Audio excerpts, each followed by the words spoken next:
I'm gonna talk about 4 learning strategies for today. I'm gonna pretend to be a teacher. Learning strategies. I've never been. Question. Oh wait, I didn't spell strategy. I didn't spell strategy right. That's all right. That's right. So these are 4 learning strategies. You should have brought the TV in here, right? You should have brought the Dell TV in here, right on that.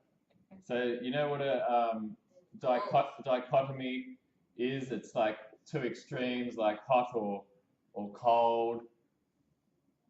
So I'm going to write down 4 learning strategies, and of them, I want you to choose 1 or 2 that you're not strong in, or one that you're strong in, but you're always on one threshold, one extreme of the range, and we're gonna relate this to movement and you know the whole kind of awareness and the lesson. So like basically using your senses, and doing this awareness through movement lesson, and I can just briefly talk about what they all are, but they're pretty self-explanatory. So the first one, goals. So everyone has goals, and often they're very strong. They can either be held loosely or strongly. So in regards to this lesson today, that could be one concept. I want you to take 1 or 2 concepts and try and embed them into the lesson when you're doing it. The other one, comfort or pain. So obviously, you know, staying in comfort is better. So you wouldn't want to be in pain. So if you're going to choose that one, you want to stay as far away from pain as possible. So discomfort might be in the middle there. Slow and fast. So often we go really fast, especially after a day of work. Or small, like so range. Ranging with small or large, making the movement smaller. So yeah, any questions about them, or they're all pretty understand them? So just if you want to use 1 or 2 of them, they're learning strategies. Okay, and now if everyone would like to lie down, please. And sorry. Yes, it's only been, I'm only going to view it, so it's not for it's for basically my own benefit, so I can get YouTube. So I can get better. So I can Facebook Live. Get better at teaching a lesson. We're on Facebook Live now. He's shy. So if you'd like to just settle into your towel into the ground, Chris, you might want to take the belt off, and getting comfortable. And anytime during this lesson, you can have your knees up or down, but you know you could try to have them down where applicable. And if you'd like to listen deeply and carefully to your body.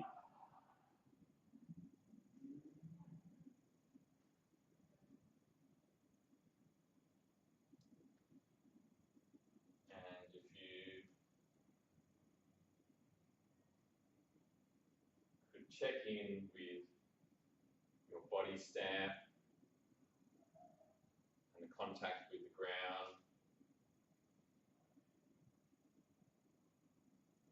And can you feel, firstly, the heels on the back of the heels on the ground,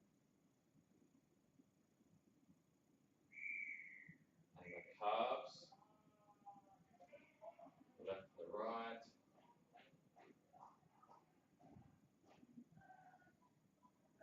the back of the knees,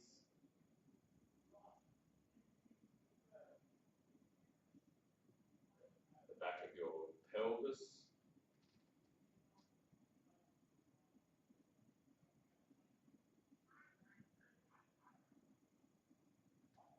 the the back of your shoulder blades,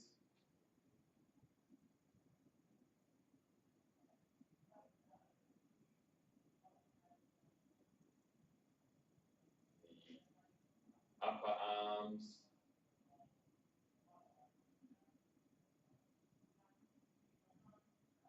the elbows, the forearms, and the hands,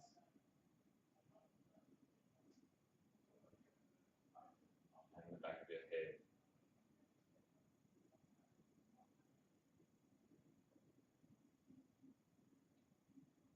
And if today you'd like to try not to internally talk to yourself.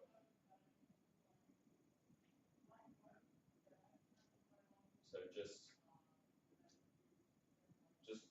focusing on direct sensing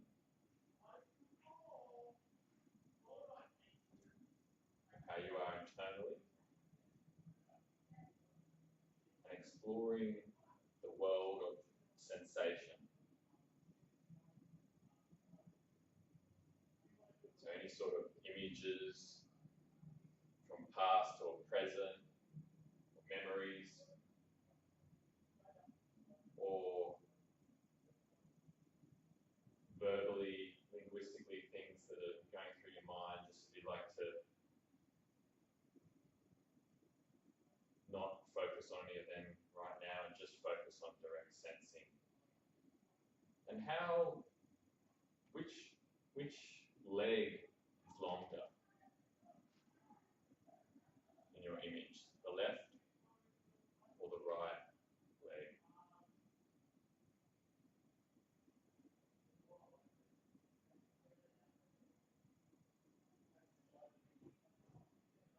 Which arm is longer, the left or the right leg, the right arm?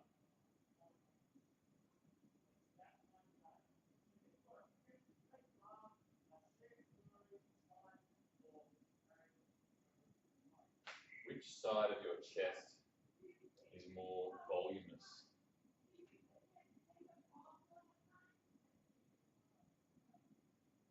So there's more room inside one side as opposed to the other.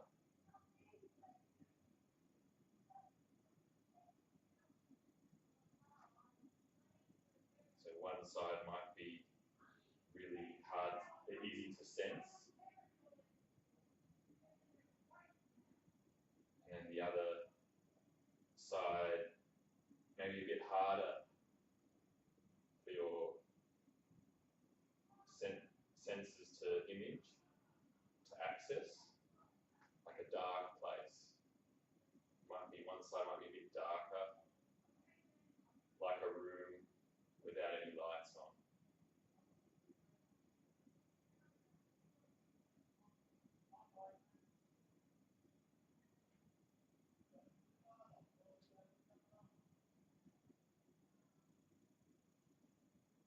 And if you'd like to pay attention to your breathing in and your breathing out.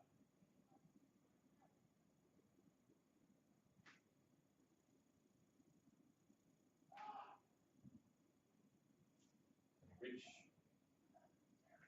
parts of your body move when you breathe in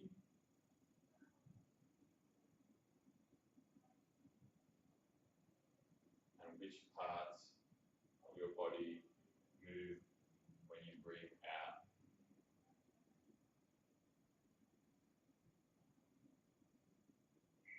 Is there a difference in which parts move on the breath in and the breath out?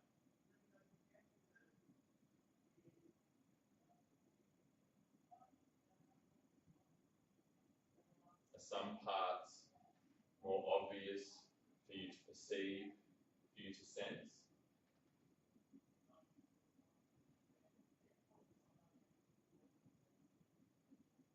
And are some parts a bit more subtle because there isn't as much movement, or maybe you can just sense or just grasp a minute amount of movement there. Can you identify those parts?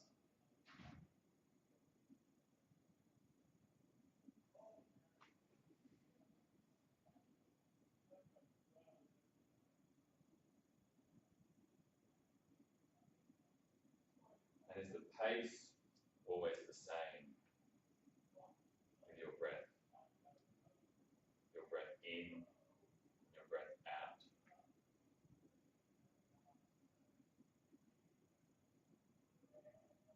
What is each breathing, separate breathing cycle? The pace varies.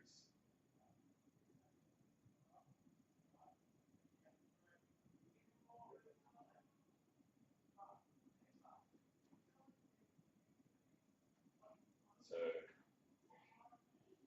in the in-breath, is it short or long? Can you sense the pace of the in-breath with this particular cycle? And then the next cycle may come, and can you compare that in-breath to the next in-breath? Is it the same? Is it different?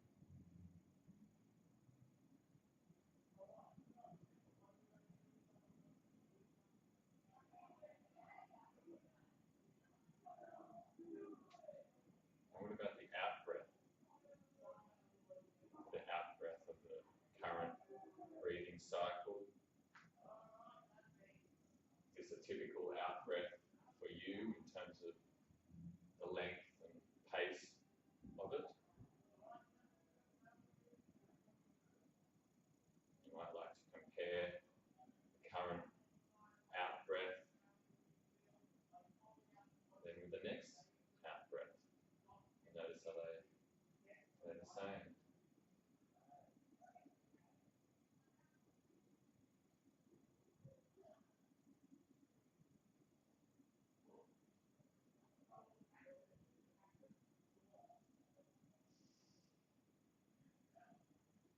This sort of practice in getting to know, sensing our breathing and our own body's regulation of breathing. It does happen a lot in our subconscious, but the body has its own mechanism of breathing that you don't need to interfere with. So it has its own system of regulation which will automatically kick in an in-breath. And you don't have to do any effort in order to accomplish this. It will just happen.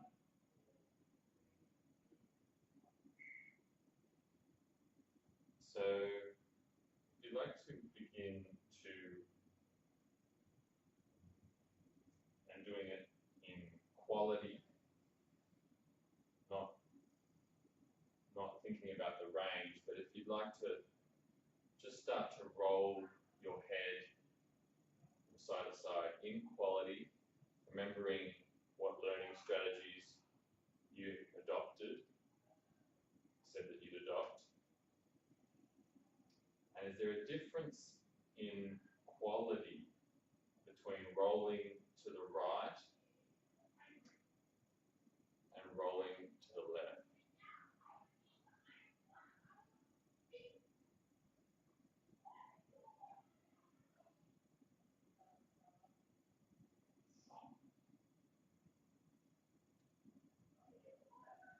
Someone said once to me that rolling your head one way is a bit like rolling up a hill, and then rolling your head the other way is a bit about rolling your head down ahead. Is this how it is for you?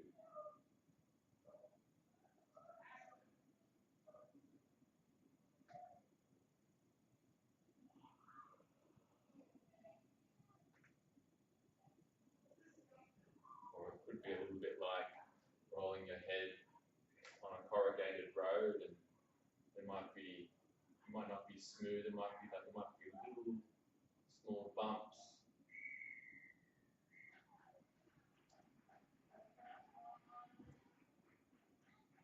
And does your chin go closer to the shoulder on one side and then further away on the other? Can you notice this sensation?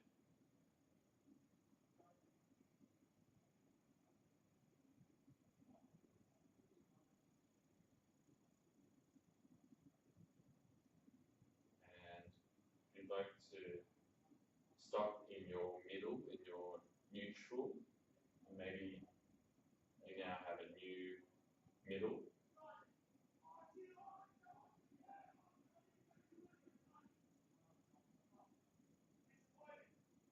And if you'd now like to bring your attention to your right shoulder,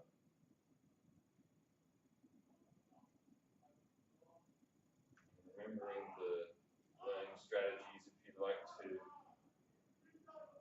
slowly lift your right shoulder, lift and lower it from the ground, forward and back, just your right shoulder. And when you think of your right shoulder, what part of your right shoulder do you think of? Do you think of the front of it? Do you think of the back of it? Do you think of the tip, the corner of your shoulder, where the top of the arm meets? Or do you think of the part that you massage when it gets sore?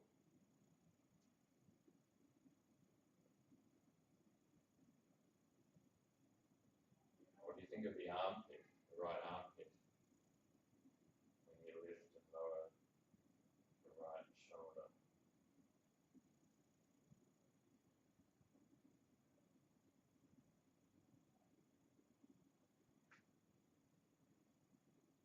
You change the way you think and you represent the right shoulder. So if you always think of the front of it, can you think of the back of it? Or if you always think of the back of it, can you think of the front of it? And changing your perception of how you represent your right shoulder, does it change how the width, how broad the shoulder is in your perception of it, or how narrow compared to how narrow it may be? Does it become a bit broader? And if you just like to give it a rest.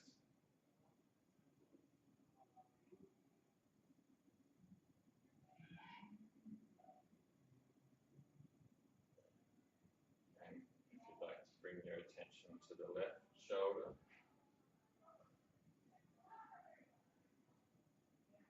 And does starting to do the same with the right shoulder with the left, so you're now keeping the right shoulder quiet and lifting only the left shoulder off the ground and then back again. And now that you've played with the right shoulder, thinking of the left shoulder, is it different? Is your image of the left shoulder different now? You're paying attention to some new things. Remembering the learning strategies. And when you lift the left shoulder slowly, gently, what happens to the rest of the arm? Do you push the forearm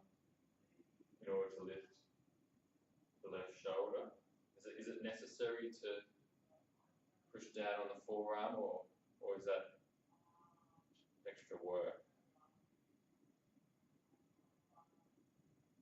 Is it possible to not disturb the forearm, the left forearm, when you lift the left shoulder?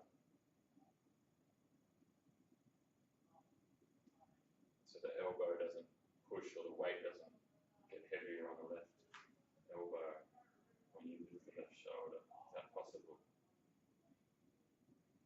If it's not possible, you can investigate, slow it down. Breathe. And if you'd like to give that a rest now, if you'd like to bring your attention to the right long leg, and if you'd like to start to gently thinking of the big toe, and so the legs probably be long, and thinking of the right toe rolling inwards and the little toe then rolling outwards. So the legs just rolling ever so slightly from one side to the right to the left, just the right leg.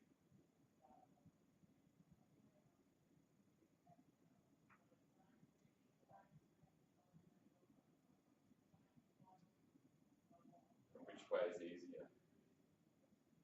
Is it easier to go one way than the other? And if you think of a different toe when you're turning, does it help? If you think of the big toe rolling inwards, if you think of the big toe rolling outwards, does that change anything? Or the little toe rolling inwards, the little toe rolling outwards? Can you feel the rolling happening further up your leg? And if you'd like to give that a rest now, and bringing your attention to the left leg. So the left leg, the big toe, the left foot will be helping you roll your whole left leg inwards, so closer to, so that means the left big toe will go closer to the right side, and the whole leg will move to the right, so the pressure will change over your heel, the back of your left foot, so the heel, as you roll your whole leg to the right,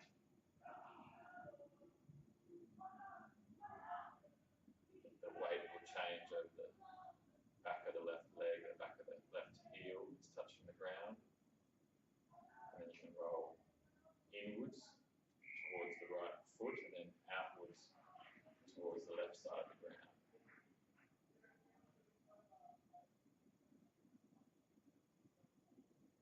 You may feel the pressure change on the back of your left hip, pelvis, as you roll the whole leg to the right, to the left.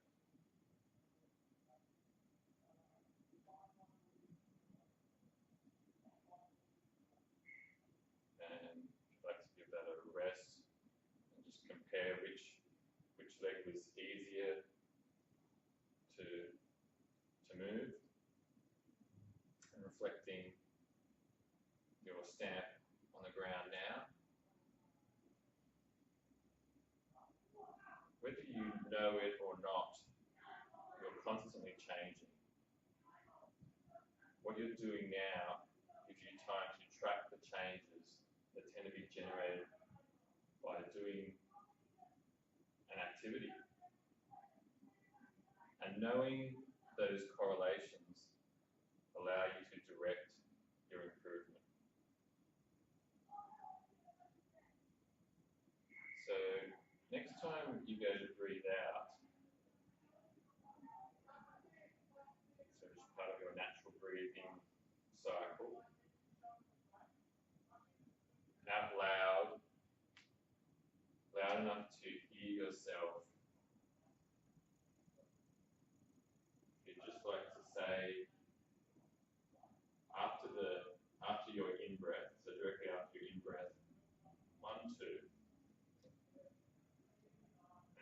continue breathing out until it's finished. And then the next time you have a breathing cycle and you breathe in, and when you finish the in breath, 1, 2.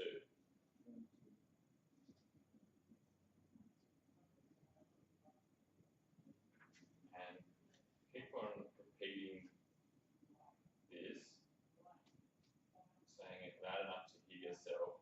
1, 2. And then continue to breathe out. And what's your tendency directly after saying 2? Do you take an in breath, or can you perceive whether your breath continues to breathe out? So 1, 2, and then can you notice what do you do directly after?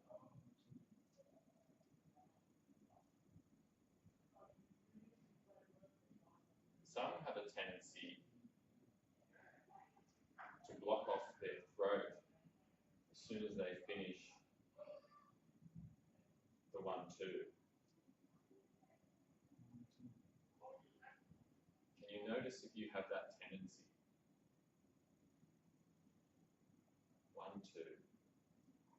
Can you notice whether your throat contracts at all, or whether it remains open directly after you say 1, 2?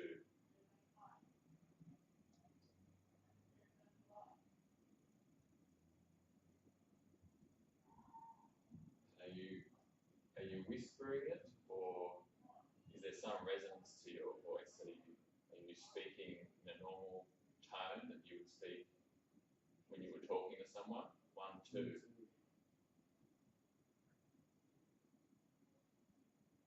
1, 2.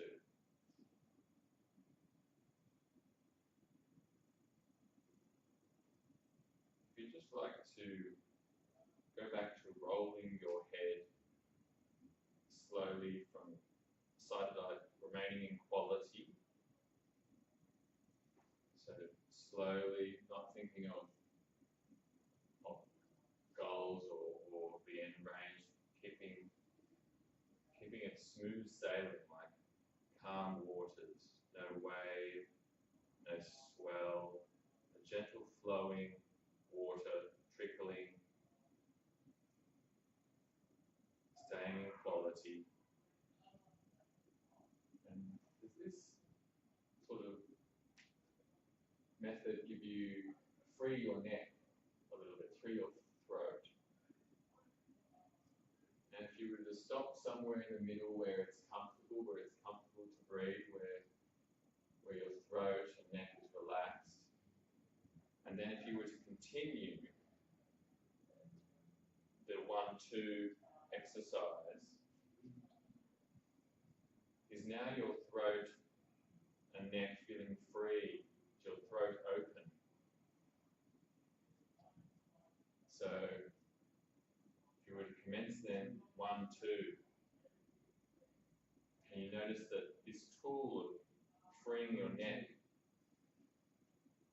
and so if you find that you're clamping down on your neck muscles, you know what to do now. It's a smooth motion, small movement. It's not about the amplitude of the movement. And after you take a breath in, and then you immediately 1, 2.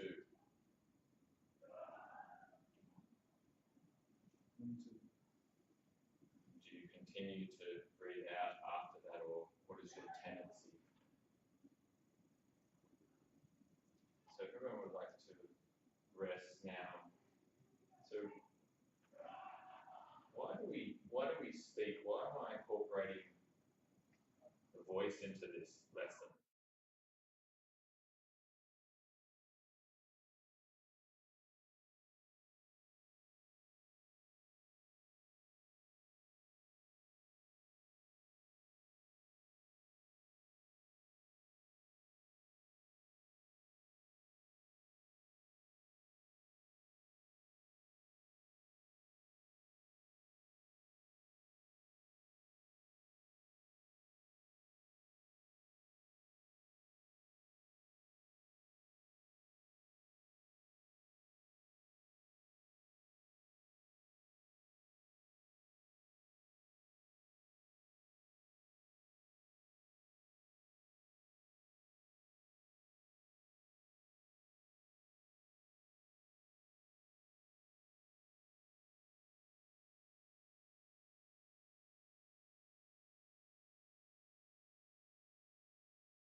Now with your legs up,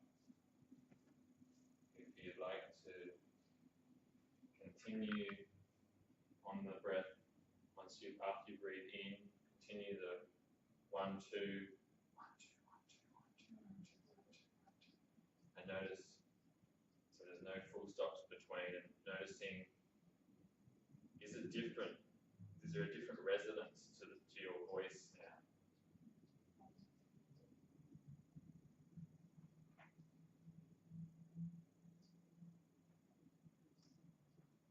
Can you notice the difference in your shoulder, chest, throat, when you're whispering now? Is it easier? Is it easier to recognize the breath? If you keep counting till the flow of air comfortably diminishes, and if you need to either do the rolling of the head or the hand up, the palm up against your mouth to notice if the air is punching, just to help you sensorially determine and recognize the reflex to breathe in. You don't have to do anything. The will to breathe. There is no conscious effort. There's no contraction. When the out-breath finishes and then the in-breath kicks in, there's no need to be any contraction.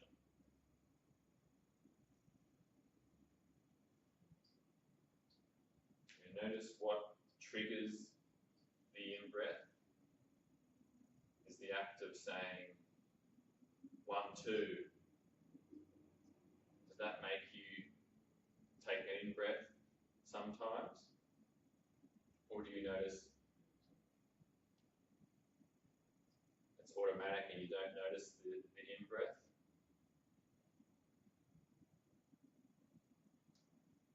Or do you breathe out so long? Does it take so long for you to breathe out when you're whispering that you don't know when the in-breath occurs?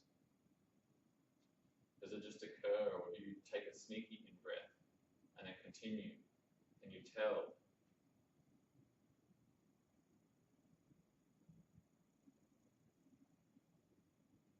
And if instead of you actually whispering 1, 2, 1, 2, 1, 2, 1, 2, if you just make the lip, tongue, and jaw movements, is it easier to extend the out breath, or do you find it easier to determine when your in breath is? Sometimes breathing cycle sooner, and other times later.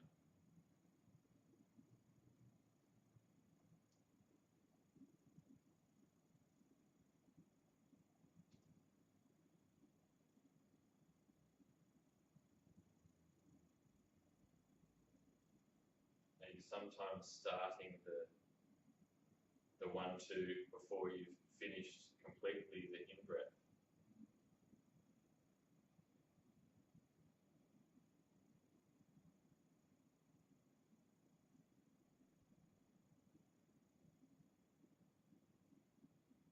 There's certain things like your thoughts or swallowing interrupt the pattern of an in and out breath. Or are you noticing there's a consistency, there's a constant length of time between the in and the out breaths, or does it just vary quite often?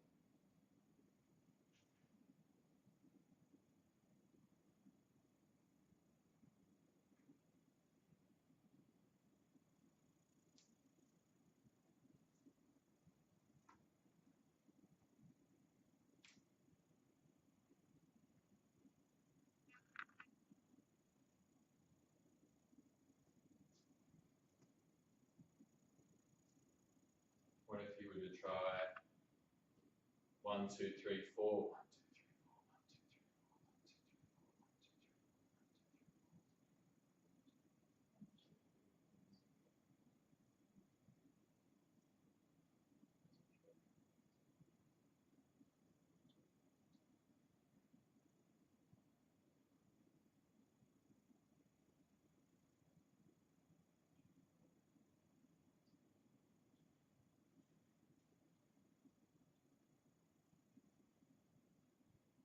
Is it easier or more difficult?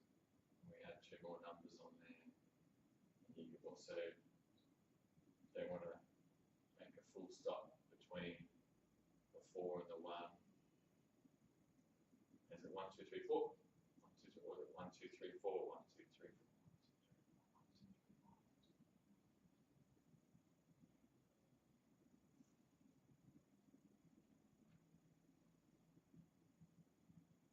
You notice a difference when the in-breath kicks in.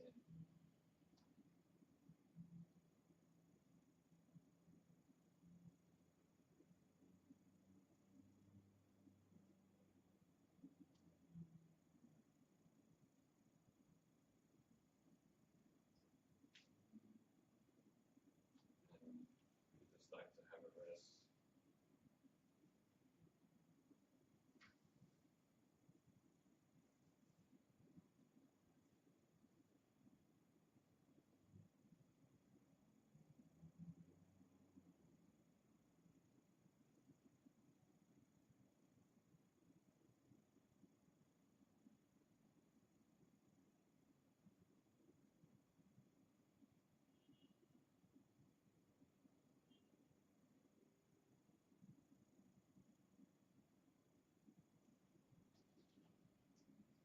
So if you'd like to put your knees up again,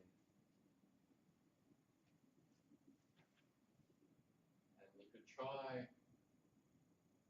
another sort of variation where instead of saying 1, 2, a different movement with the tongue in this action. So you'd be saying la la la. So it'll be like a la la la la sound. And you'll notice the tongue will kind of flick from the top to the bottom. And you could try with the whispering or even not doing any of the making no sound and to see what the difference is. So you go la la la. Or you can just go la. And then just make the tongue movement and notice your voice, is it resonating, is it changing?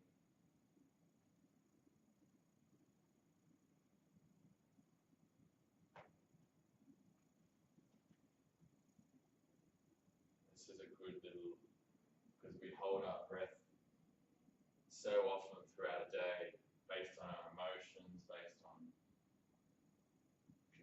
communicating with someone, what we're thinking at the time. We're constantly holding our breath.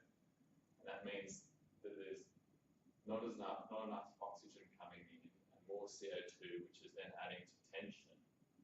So next time you're in a tensing situation or if you're in a meeting that you're not comfortable with, just try, without making any sounds, just doing the la la la la, but not making any of the sound, and seeing if you can prolong your out breath. And if you can prolong your out breath, then you're getting more oxygen in,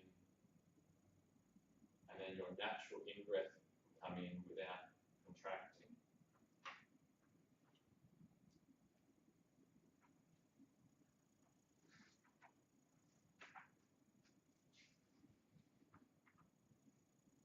So if you'd like to give that a rest now, just pay attention to your breathing, especially the timing of your in and out breaths. Noticing what's constant in terms of the airflow.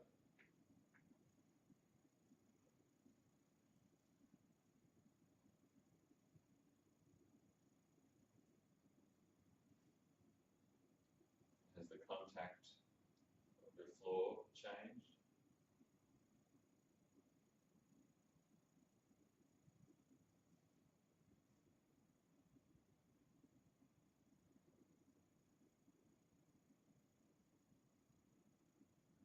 And can you sense what happens at the end of your out breath?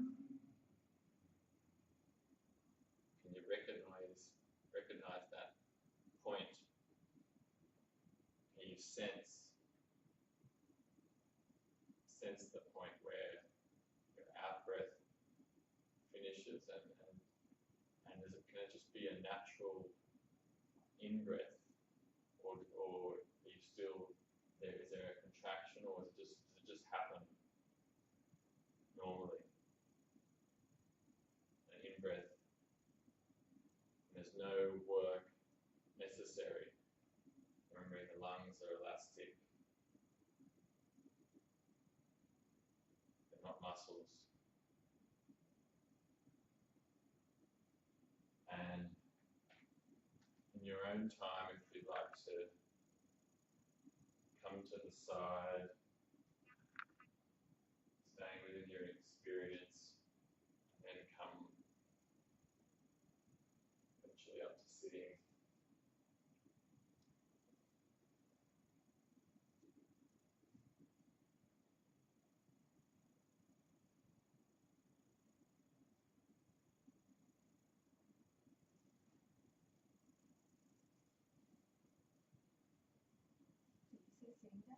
Yeah, come up to sitting, and then you can come up to standing in your own time.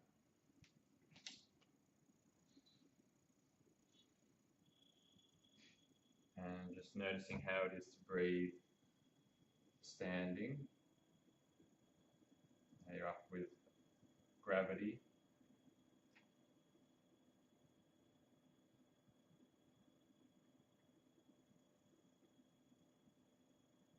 And the timing of your in and out breath.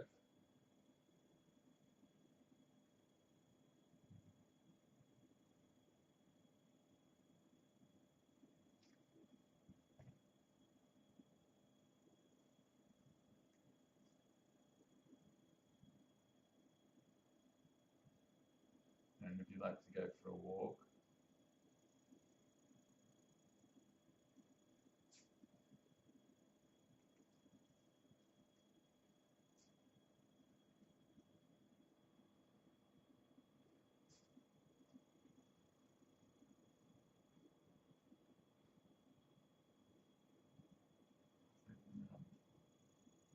board, but if you'd just like to see now, this is the diaphragm here. See how it fills the whole of the bottom of the rib cage, and this is like kind of perfect breathing coordination. So in a perfect structure. The muscles of breathing, all the muscles of breathing, those high. You see the in breath, the shoulders, the ribs, the diaphragm, all and the abdomen, all can be. That's the out breath. See, so that the patient can breathe. See how it fills up the lungs. Oxygen across the act of breathing. And the lung and the rib cage, how it's kind of neatly inside. Is called discoordination. The diaphragm's connected to the spine. Oxygen use, but quiet breathing. And so this is useful because you can actually embody what you're feeling. So you can actually sense, like take an actual image in your mind of your body, and you can actually say, oh, so that's my diaphragm, or and that actually helps reinforce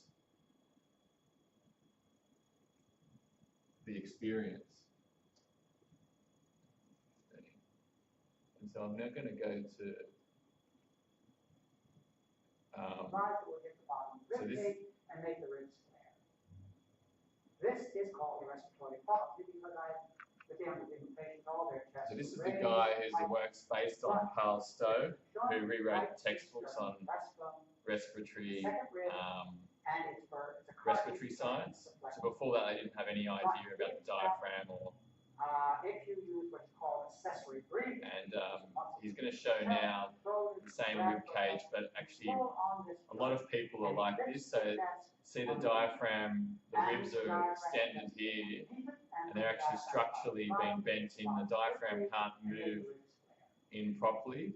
This is called the respiratory. So I have actually a feeling that I'm a little bit like that. But you can see the big difference between, and a lot of people will like that. So that they're not using the diaphragm correctly because they're rib cage or because they're contracting or whatnot. But I thought it was maybe useful to show that. But yeah, cool. That's it. Oh yeah. Yeah. I think it's better. Can you sense the resonance? Like when you're talking, can you like sense something deep inside of you and through your throat? Does it feel better, like easier, more comfortable to talk? Like actually really comfortable to talk? Yeah. Longer breath. That's what I need. I always have short breath. Yeah. I only notice it I when was I struggling with, you know, the 1, 2, 3, 4. 1, 2 was easy. Yeah. When we were doing 1, 2, 3, 4. When you move your was knees struggling. and stuff, that's when you see the changes as well. When my knees are out, that's when you see the change of it. You have a bit of a challenge to your breathing because it bends your diaphragm. So you found it harder with your knees up? Sort of. Like there's a challenge. But when it's relaxed like this, it's okay. But when it's like this, there's a contraction there. Your knees tense. You do the breathing and the diaphragm. And 1, 2, 3, 4. Like he actually said that. It's harder. Yeah, it is hard. So like some people, when you come to see him, they go, oh, this person, they're at a certain level, so they can start at 1, 2, 3, 4. But now most people are at like kind of 1, 2 level, and then eventually you work your way up to 1, 2, 3, 4, 5, 6, 7, 8, 9, 10. He had people with emphysema, like people in hospitals that were just going to die from emphysema. He came in, he had like a choir background to do with music and stuff, and he like saved all these people's lives from emphysema who couldn't, because they're struggling, and they were really skinny, so they couldn't breathe and they couldn't eat because they couldn't breathe, and so like he ended up saving a lot of people, and like he had like, you know, he was in his office was in New York, and he had like a 1-year wait list to go and see him. Like it was. Who saved all these people's lives? Yeah, this was back in the 60s. So when they were rewriting he came up with this new respiratory science, which then rewrote all the textbooks. Before then, they didn't know how to.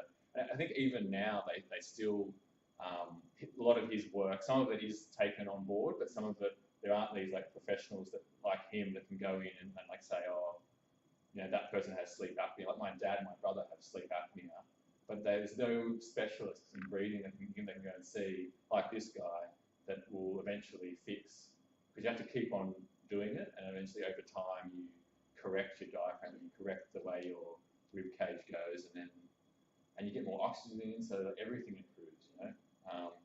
So this was this sort of work. No one's really doing it at the moment, so I've been to a couple of workshops. So it's possible I could take this direction. I don't know if it helps certain people, because a lot of people are interested in this sort of thing, like musicians and people, opera singers, and lots of. She can reach a Mariah Carey. Oh, then a hero. Oh yeah. The whistle. The whistle. The whistle. Yeah, so time for karaoke. Yeah. It's happening. So what do you Coming. think? It was good. Yeah. It was good. I fell asleep in the beginning. Yeah, I thought you were Yeah. asleep at the start. Yeah. Because then I was like, and now roll your head, you were like, oh, Joe's woken up. She's back. She's in here. I She's heard with some us. loud noise, and then I'm like, oh, I'm here. yeah. I wasn't at home. I'm not Yeah. home.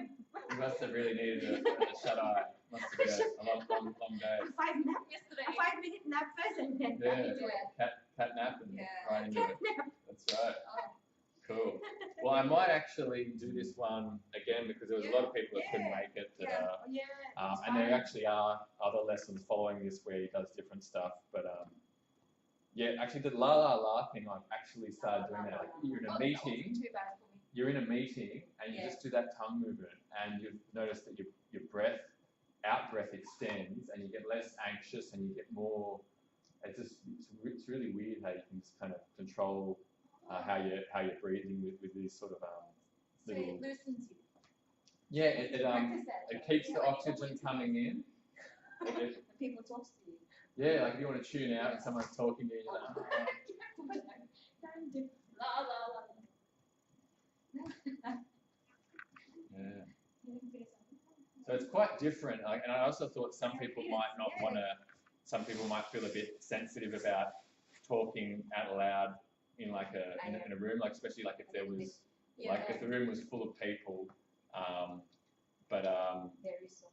the guy encourages a normal 1-2, like in order, like 1-2, and but yeah, I'm glad you enjoyed it. Next time. Yeah, Next time. Thank you. yeah. Working my way to Mariah Carey. Mariah Carey, yeah. The whistle, pineapple pen. Not the pineapple. Yeah. You can watch it on your own time. Chris, go. Well, Chris had an appointment. He had to leave at he had to go be somewhere at 4:30. So I can see myself, Joe. You can dance here. The people can see you outside. Yeah. yeah. Joe, the ballet.